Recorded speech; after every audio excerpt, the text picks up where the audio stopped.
always believed that the police did a job that was something I could contribute to, and I never regretted it. The beauty of the police force was that you never knew what was around the corner. One day you'd be escorting the Queen, next day you'd be dealing with the peace women at Greenham.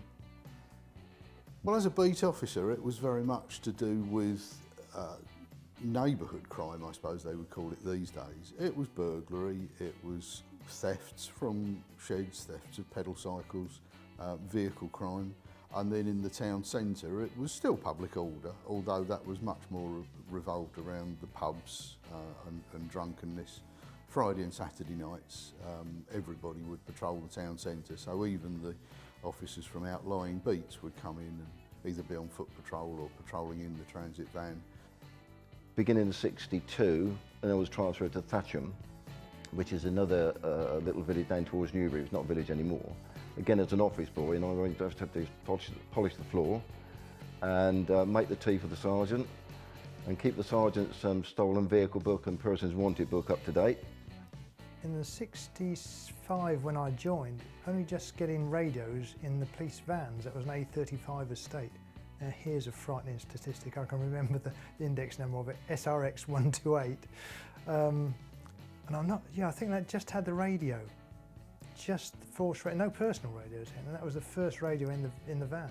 You know, in a town like Newbury, if you were going off night duty at 6 AM, you went to the house of whoever was taking over from you on early turn and you picked them up and you brought them into the station, and the whole shift system revolved around helping each other.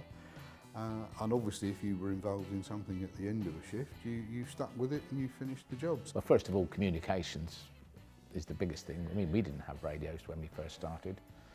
If the pillar was flashing, you had to go and answer it. If you didn't answer it, a search party was sent out for you as to why you didn't answer it. But nowadays, with emails and mobile phones and radios, that's changed a lot. The police station used to be in Pelican Lane and was of the typical old Victorian style. New police station opened, I believe, 1965. Very nice and new and shiny. Believe it or not, car parking spaces in abundance there. And the shift that I was attached to set me up one night up at Speen Church. They told me there was somebody up there stealing lead off the roof of the church. So I went up there to respond to what I thought was a crime, and the whole shift were hiding behind the gravestones with white sheets over their heads. And I think we had a thing called a Bardic lamp, which was a great big kind of handheld searchlight thing. And I think my Bardic lamp is still in the stinging nettles at Speen Church because I never went back for it. It's not a strange thing about what happened to me, but the legendary Sergeant Ernie Freeman of Newbury Admin, on payday he would get the pay envelopes because everyone was paid cash, and he's got a mind like a computer, and he'd write on each pay envelope what everyone was due, and then he'd sit at his desk, and to make sure they tallied right, he would flick through them like a pack of cards, adding them up as he went.